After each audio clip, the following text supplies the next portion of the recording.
YouTube, it is your boy Huey, also known as Devious Boy 8, and we are back to watch another reaction video. Now, mind you, I don't know shit about baseball. I don't care about baseball. I'm a basketball and football guy. So, for me, I'm just watching this because I just love sports beef in general. You know what I mean? It can bring the best and worst out of people. So, for this, I'm just watching just to watch, and what my reaction is what my reaction is, man. Let's get straight into this shit.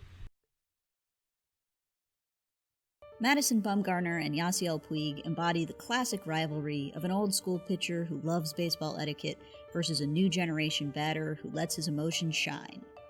And they really leaned into those roles. Bumgarner once yelled at a batter for sort of glancing at his homer for like a second. Puig has been called the maestro of bat flips, and he faced Bumgarner more than any other pitcher. Combine all that with the fact that they were on longtime rival teams, and yeah, there's only one thing on the menu. To see just how inevitable this beef was, let's get to know our protagonists. Bumgarner grew up in rural North Carolina, and he had a high school career so impressive he was drafted 10th overall by the Giants in 2007. As a rookie in the Bigs in 2010, he was integral to the Giants' World Series win. He proved that was no fluke 2 years later. In Game 2 of the 2012 World Series, he pitched 8 strikeouts in 7 shutout innings, giving up just 2 hits and 2 walks on the way to another Giants ring. Impressive, but he wasn't done yet. It was the 2014 postseason where he became legendary. Bumgarner was the story of the Giants' World Series win. Bro did become legendary off him winning 2 rings. I mean, if you ask me, as a pitcher, if I'm the starting pitcher, and I know starting pitchers don't play every single game. If I'm the starting pitcher, motherfucker, if I get us 2 rings, while, in basketball, you can have 2 rings, and if you even get 1 ring, some people put you in Hall of Fame status, because there are a few people in the Hall of Fame that don't have no ring. So the fact that it took him getting 2 rings for him to be put into legendary status as a pitcher shows the how hard it is to gain some respect. Because I ain't gonna lie, off the second ring, you'd be in legendary Hall of Fame status. For me, I'm speaking for me, not for everybody. I don't know baseball, but I do know a fair bit about basketball, and I know if you get it once and then you get it twice, a lot of people have you in that Hall of Fame. If not the Hall of Fame, then you're borderline. He went 2-0 with an ERA of 0.43. In Game 7, he pitched 5 scoreless innings in relief on just 2 days' rest. Bumgarner was known for his incredible clutch pitching, but that's not the only thing he was known for. He also had a bit of a temper, which came out if a batter wasn't completely stoic. Supporters have referred to his irascible nature as merely being traditional and having respect for the game.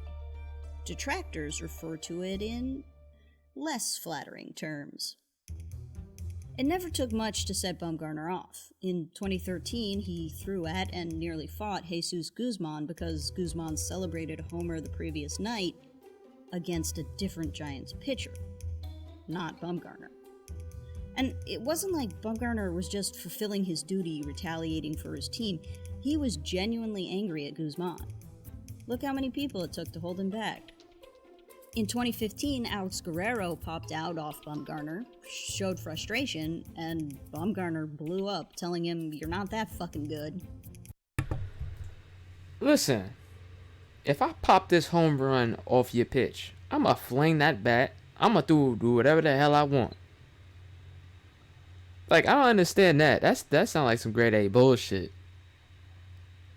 If I send your shit to the moon, you should be more mad at yourself for me blasting your shit to the moon. Now, mind you, I don't know a lot about baseball, but I definitely play some MLB The Show. So when I send that shit to the moon, it's going to the skies. I should be able to flip that bat, and you best not say nothing to me, because on the next one, I'm going to aim to flip that bat a little harder. I'm going to aim to hit that ball a little bit further. Listen, I'm competitive. I will do everything to get your spirit down, as far as down can go. I do not care. Especially in a sport like this, to where it's a lot of mental. Oh man, I'd have a field day. And of course he gets mad when he gives up a home run and the batter celebrates. or even looks at it a little bit like Max Muncy did in 2019.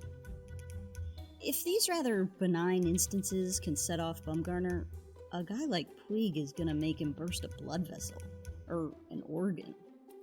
Why? What's Puig like? Let's take a step back and start at the beginning. A Cuban ballplayer, Puig attempted to defect to the US more times than he could count. In 2012, he made it to Mexico, and the Dodgers signed him that year. They brought him up from the minors in June 2013 when they were having a difficult go of it, and Yasiel Puig saved the season. Listen, I'm a Knicks fan, but that looks like a Knicks record right there, man. I love my Knicks, but that looks like a Knicks record right there. Right there, straight Knicks. Now recently, yeah, it means we've been pretty good. But that was like a 2018, 2019 Knicks record right there, son. I'll tell you. In his first 19 at-bats, he had 10 RBIs and 4 homers. After a month with the Dodgers, he was batting .440 and had smashed 8 homers. And what do you know? The Dodgers ended up winning the NL West, making Puig forever a hero. Now, of course, he was known for more than just early excellence. As his career progressed, he was also known as part of the changing culture of MLB. A guy who wore his emotions on his sleeve and was always showing his sleeves to people. Puig's been credited with making the bat flip mainstream in American baseball. The guy once bat flipped for a double. Vin Scully called him the maestro of bat flips for this one against the Pirates in 2014. If you want to really learn how to flip the bat, I mean, here's the maestro. But it's not all hip hip hooray positive emotions with Puig. He's got a temper too.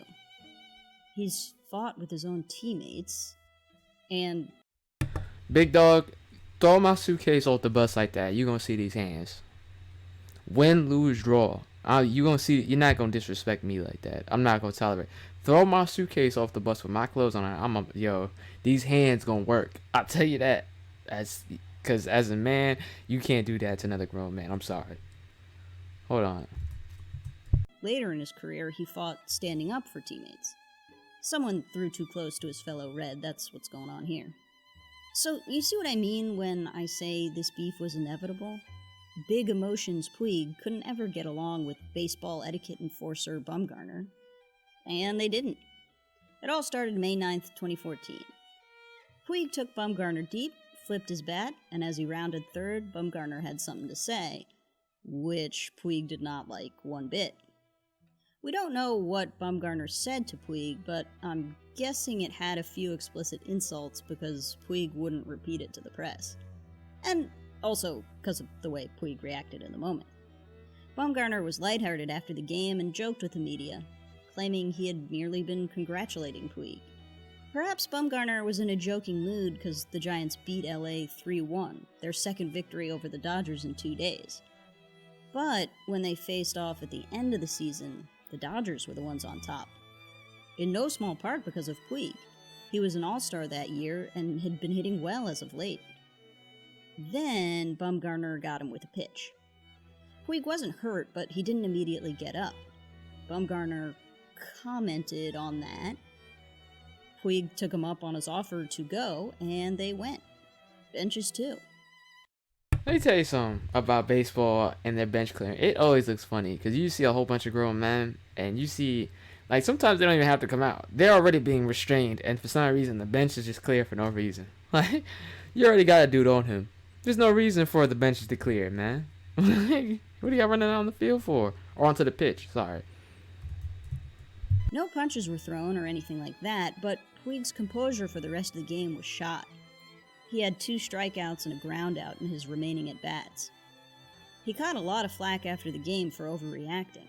His manager didn't stand by him, saying Bumgarner's pitch looked accidental. Puig's temper was seen as a liability.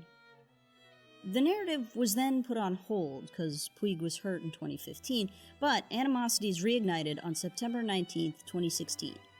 I'll set the scene. The Dodgers were having a great year and were favored to win the division, while the Giants were clinging to a playoff spot. San Fran needed to win this game, and Bumgarner was winning it. He pitched 7 shutout innings, allowing just 1 hit. Then Yasiel Puig was up to bat. No, he didn't hit another homer or get hit himself. Rather, Puig grounded out. Great job, Bumgarner. Wait, no. What are you doing? Why start something now? Bumgarner said, "Don't look." I like that energy. I like that. He said, man, you soft. Yeah, I like that. I like that energy right there, man. I like that. You know what I mean? Don't get me wrong. I would never approve of violence. Don't get me wrong. But I like that energy that he brought. He said, man, that's why you grounded out, man. You soft. You can't hit. That's pretty much what he told him. I don't care what none of y'all say. He might have told him something even worse. But that's how I read that. You know what I mean? And I respect him, Puig, I can never say his name.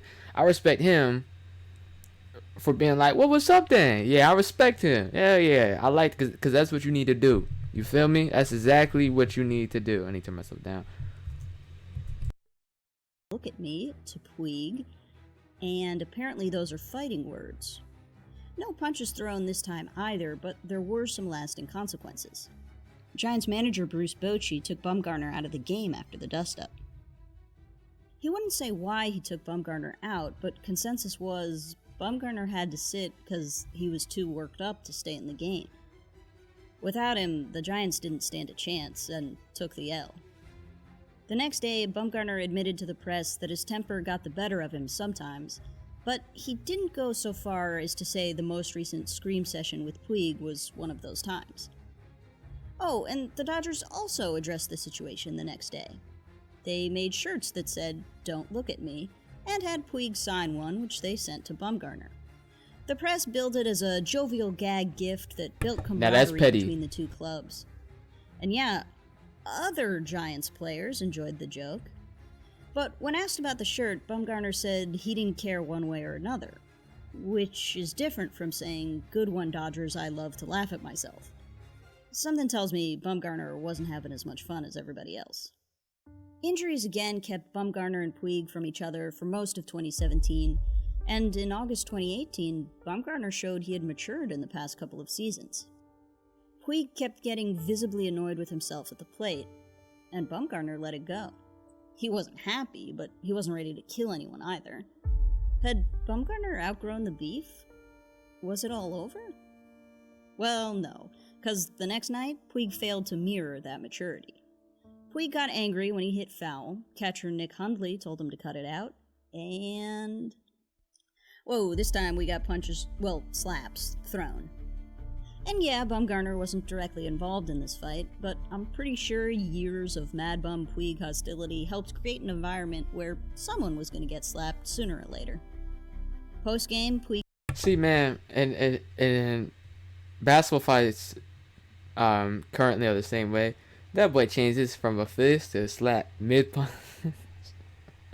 So I know he didn't want no action for real. Because if he really punched him, he probably would have got fined or suspended or whatever. And obviously, from what I'm seeing, Puig, or however you say it, I mean this respectfully, Puig, I think that's how you say it. It seems like he probably realized in the middle punch, if I really hit this dude, I'm gonna get fined out the ass, and decided to change up. But it still looks funny in the slow-mo. No matter what, it's always gonna look funny to me. Puig said these blow-ups only happened with the Giants. After the 2018 season, Puig was traded to the Reds. No longer in the NL West, he wouldn't be seeing much of Bumgarner and the Giants. Could this mean an end to the beef? He still saw Bumgarner some, so nope. In May 2019, Puig the Red homered off Bumgarner, admired his work, flipped his bat, and celebrated as he trotted. Giants fans booed their lungs out, but Bumgarner didn't engage. I mean, after the game, he had a cutting line for Puig, which probably cut a lot deeper because there was some truth to it. Puig had been hitless against Bumgarner for the previous 2 seasons. And while Bumgarner's post-game... Bumgarner getting him the business, wasn't he? Giving him the business at that plate. He was tearing little ass. I mean, when you win 2 rings, that kind of shows you nice with the shit. But he was tearing his little ass up. He's hitless for 12 plate appearances over 2 seasons. I mean, he's been hurt, of course. Both of them probably have been on and off hurt. But still, damn, getting killed. Quote, set the table for another course of beef. Their careers soon moved even further away from each other. In July of 2019, Puig was traded to Cleveland, who didn't play the Giants that year. In 2020, the Braves were going to sign him, but that fell through when he tested positive for COVID-19. He then played in I thought that shit Mexico was steroids, I ain't gonna lie. with his signature style, and has expressed desire to return to MLB. Mad Bum signed with the Diamondbacks in 2020, where he stunk and then hit the IL in August with back pain. Then, new and different injuries hindered him in 2021. Needless to say, each player now had enough to worry about without even thinking of each other. Throughout his career, Puig faced Bumgarner 54 times. 54 times you had a guy on the mound who started trouble when batters merely possessed emotions, and a guy at the plate who emoted so big you could see it from space. Plus, both had hair-triggered tempers. There was no avoiding this beef. They didn't stand a chance. And while it's been a tough cut, this beef has found a stopping point. Doesn't mean it's over forever, but as it stands now, Puig had the last move, but Bumgarner had the last line.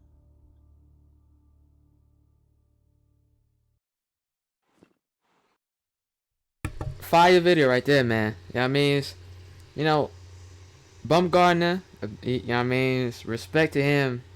But I don't understand that whole, you're not supposed to celebrate after you hit that home run. Shit, I'm gonna flip that bat like it's nobody's business. I'm gonna kill that bat flip.